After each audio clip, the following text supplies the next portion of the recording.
In Connecticut, there are about 70 new diagnoses of ALS every year.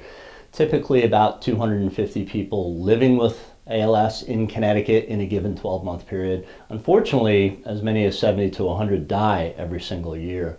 What we've found from our patients in this state is that what they appreciate most is support. And then, of course, we move right into how can we help them. We have a loan closet, which is a heck of a lot more than a closet. We have quite a bit of equipment that is required for ALS patients that we're able to provide for them at no charge.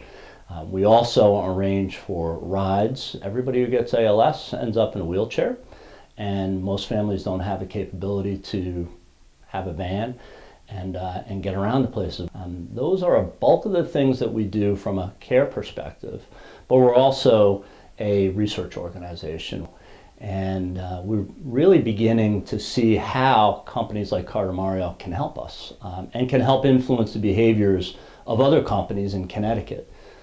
We all know that it takes leadership, and when one company or one individual acts in a certain way, it makes it easier for that person or that company to ask others to do likewise. And in the case of CarterCares, the program that exists today to try to feature nonprofits and people doing good is exactly what we need.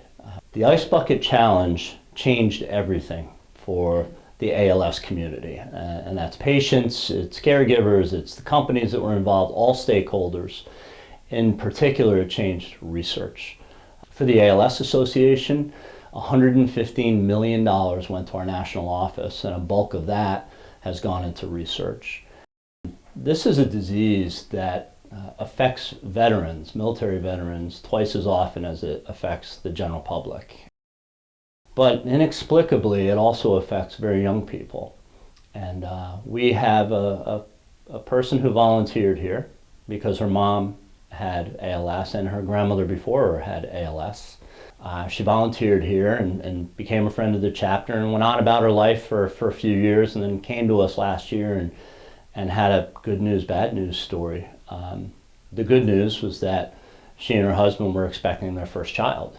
The bad news was that in the process of getting checked out for her eventual maternity and the pregnancy process, she found out she was actively fighting ALS.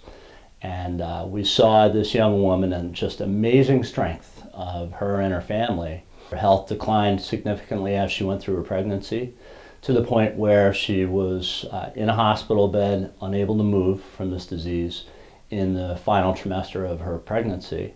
She delivered a very healthy child. She is now at home with her child. She is dependent on a ventilator and on everyone around her to take care of her, but she's there being a mom to that little baby. And that's just an incredible story of how resilient someone can be and how determined one can be, even at a young age, to take this on.